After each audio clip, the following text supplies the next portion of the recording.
Hi, my name is Wesley Duff, and I'm from Middletown, Ohio. I just want you to know, when I was 18, I was partying, I was on drugs and alcohol, and I was just living a very wild kind of life. I'd been touring around the country with the band called Fish, and I would go to all these different concerts, and I was traveling around the country, and I was walking out, I believe it was in Detroit, out of a concert, and this little girl had a tract in her hand, and said, if you want to change your life, turn to the next page.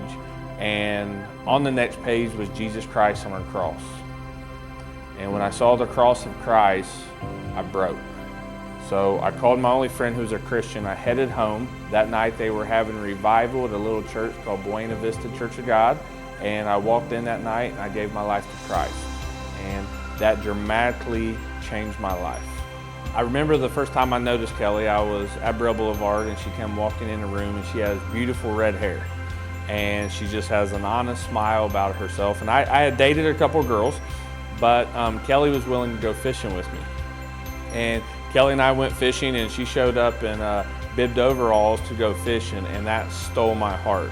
And so while other girls were more than other things, Kelly was just my kind of girl, and she laughed, and she was willing to try new things, and we just really enjoyed each other. And it was kind of cliche, but love at first sight, and I knew that would be my wife. So after Kelly and I were married for a few years, we were worried about getting pregnant because she has endometriosis, and we did not know how long it would take. Within a month, Kelly's pregnant. We go for our first ultrasound, and it was just a horrible day. Elliot's hands were clenched. That he had water around his heart. The nuchal translucency, which is fluid behind the neck, should be below 3 millimeters, and it was well above 4, and it was all signs pointing towards a chromosome defect, and they wanted to test for it. And we went home and we just sobbed, and we were told that there's just a good chance the baby wasn't going to live. Abortion was offered to us at least 2 to 3 times. I wouldn't say that it was pushed upon us, but it was definitely offered in all of the solutions. And I will say this, you know, we were older, we were educated, and we knew our options, and we had people to talk to, and it was still a very confusing experience.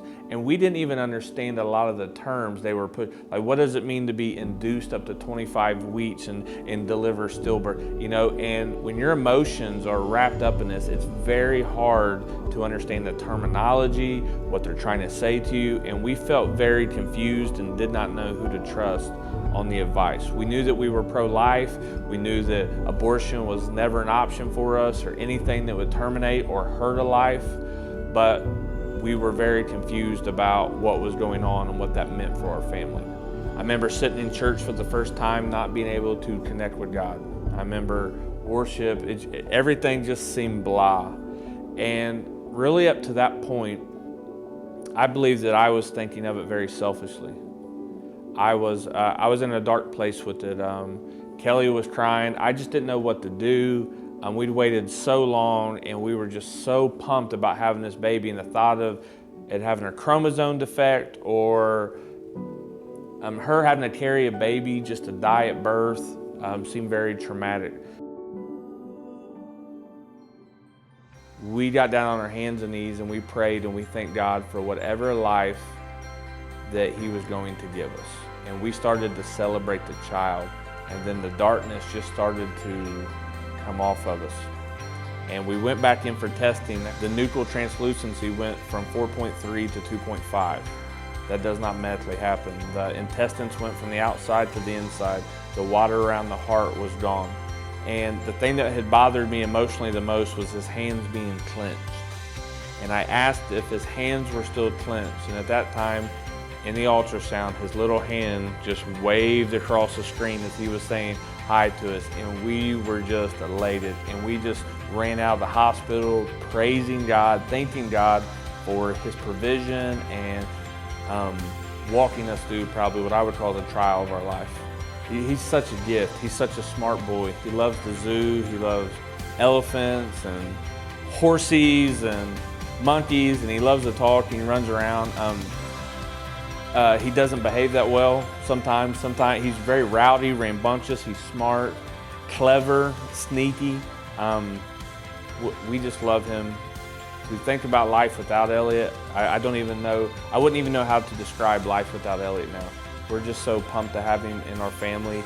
There are no chromosome defects, there are no health issues with him.